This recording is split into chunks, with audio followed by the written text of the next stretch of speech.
Second point है कि भाई देखो, एक ना 10 रुपए की कॉपी बना लो। हमेशा मैं बोलता हूं 10 रुपए की कॉपी का मतलब क्या है?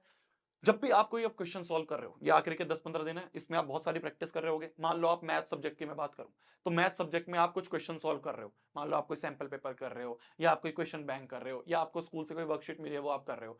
तो जब भी आप वर्कशीट सॉल्व कर रहे हो, या सैंपल पेपर सॉल्व कर रहे हो, या कहीं से क्वेश्चन सॉल्व कर रहे हो, तो आपको अगर लग रहा है कि उस क्वेश्चन में कुछ ऐसी इंपॉर्टेंट चीज है जो मैं बार बार भूल जाता हूं, मैं बार बार भूल जाती हूं, तो उसे उस पतली सी कॉपी में लिख लो।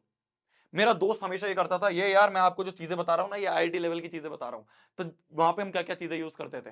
तो एक कॉपी आपने बना ली।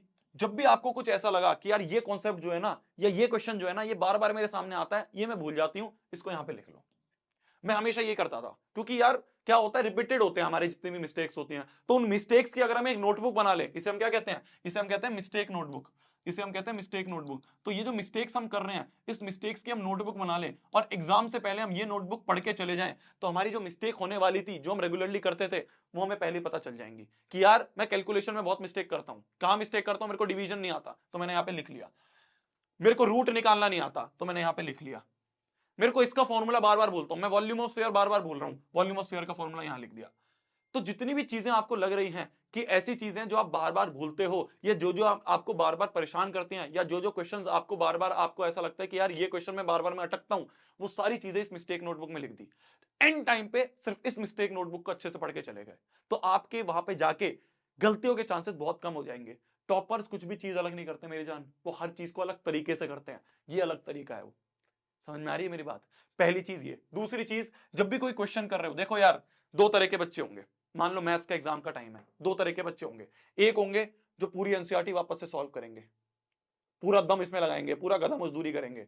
एक होंगे जिन्होंने स्टार मार्क लगा रखे हैं, जिन्होंने उन क्वेश्चंस को लिख रखा है जिसमें वो अटकते हैं। देखो, जो क्वेश्चंस आपको आते हैं वो तो आते ही रहेंगे, वो तो आप अभी भी कर रहे हो, वो आप एग्जाम में भी कर दोगे। वो क्वेश्चन जिनमें आप अटकते हो, उन सभी को स्टार मार्क कर लो। उन सभी को स्टार मार्क कर लो कि एग्जाम के टाइम पे सिर्फ ये क्वेश्चंस हैं, इन क्वेश्चंस को मैं करके जाऊंगा, सारे नहीं करूंगा। तो इससे क्या होगा, आप मैक्सिमम क्वेश्चंस कर पाओगे। कुछ बच्चे होंगे जो सिर्फ एनसीईआरटी कर पाएंगे। मान लो 2 दिन का गैप मिला मैथ्स के एग्जाम में, सिर्फ एनसीईआरटी पढ़ के जा पाए। आपने क्या करा, आपने एनसीईआरटी के मार्क कर रखे हैं, उन क्वेश्चंस को पढ़ा। आपने सैंपल पेपर में क्वेश्चंस मार्क कर रहे हैं, आपने उन क्वेश्चंस को पढ़ा। आपने क्वेश्चन बैंक में क्वेश्चंस ऐसे स्टार मार्क कर रखे हैं, वो पढ़ा। तो आपने उतने ही टाइम में ज्यादा चीजें कर ली।